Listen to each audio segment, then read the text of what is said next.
So at the end of part 3, we left Steve as the last man standing as the wave comes round the corner onto Longley Sands, where it often breaks down and it's the end of the ride for many people.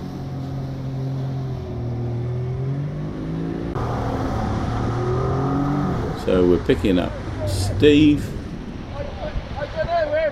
He shouts out, "What kept you?" And I don't know where Phil is. So we're just going back down a little bit to find Phil.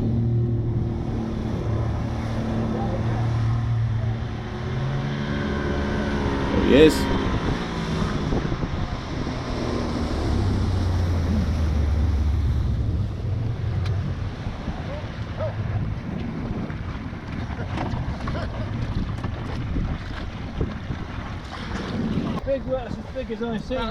So they've done 3 rides already.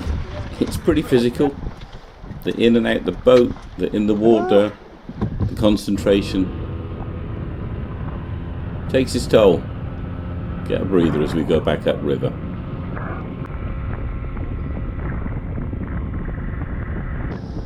So here's the wave. This is the Severn bore as we overtake it. But this must be deeper water, I think, here, because although it's about 1 metre high, there's not a defined face on it, and you wouldn't be able to ride that on a surfboard. You might be able to on a foil board, and I did see one guy doing that. So I've been deliberately vague about some of the locations. The surfers are a bit secretive. Way.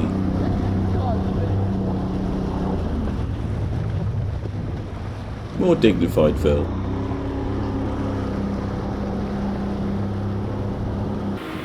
And I'm sorry that I missed them catching the wave. It's hard to convey how unstable everything is. You can't stand up hardly ever, and the rest of the time you're sitting and holding on with one hand and trying to film with the other. I'll do better next time, but it's not all that easy. So there's a good number of people here. 1, 2, 3, 4, 5, 6, 7, 8, 9, 10, 11, 12, I think.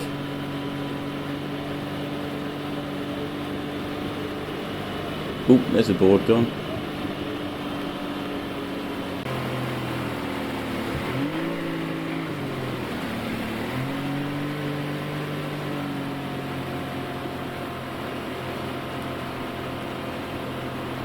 The guys are talking to each other on the wave.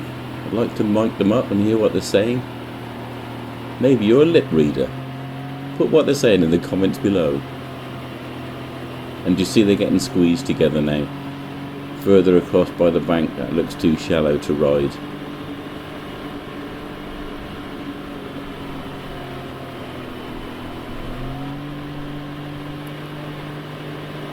And Duncan told me that on this ride we probably see the biggest wave. This is where it stands up the highest. And you'll see that in a minute.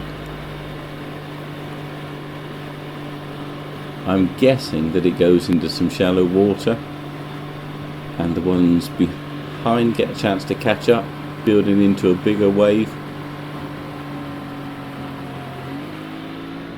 But this is no optical illusion when you see that this wave, look, it's bigger than a guy on a surfboard standing, and they're not even right at the bottom. They're being lifted up a bit to go forward.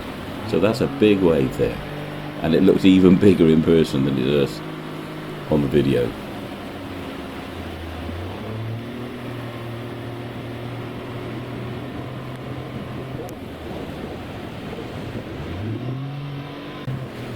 So Steve's still going.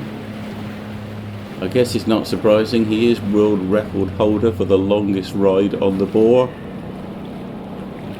So he's very talented and very experienced. And yet again, he was the last man standing. So we turned for home, back down the river.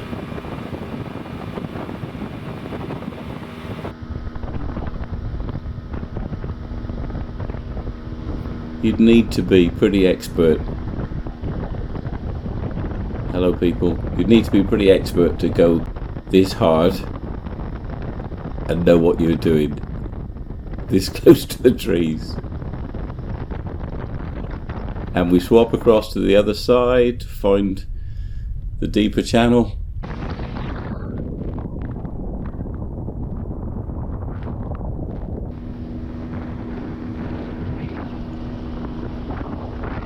And look out for this tree. Look at the mistletoe in that. It's fantastic. It's a real feature of this part of the river that there are dozens of these trees laden with mistletoe. It's spooky and fantastic.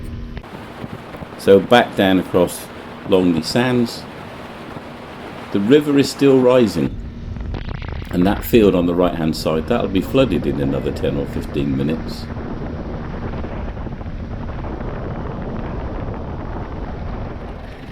That was absolutely wild, Belinda. Absolutely wild. Oh my word. So exciting. So we're back, and I left in some of that original audio so you could hear how excited I was by the whole adventure. So if you want to ride the boar, or if you want to watch, look up on the internet. You can see when the good boars are predicted, usually spring and autumn. Last time I went down and watched, and then I put my canoe in after it had gone past and got carried up the river for 90 minutes because the level rises for a couple of hours after the boar has gone by. See these fields all flooded, and then it stopped and turned round and I came back down with the flow for 90 minutes to where I started. A good adventure. So, Severn boar. I'll see you at the next one.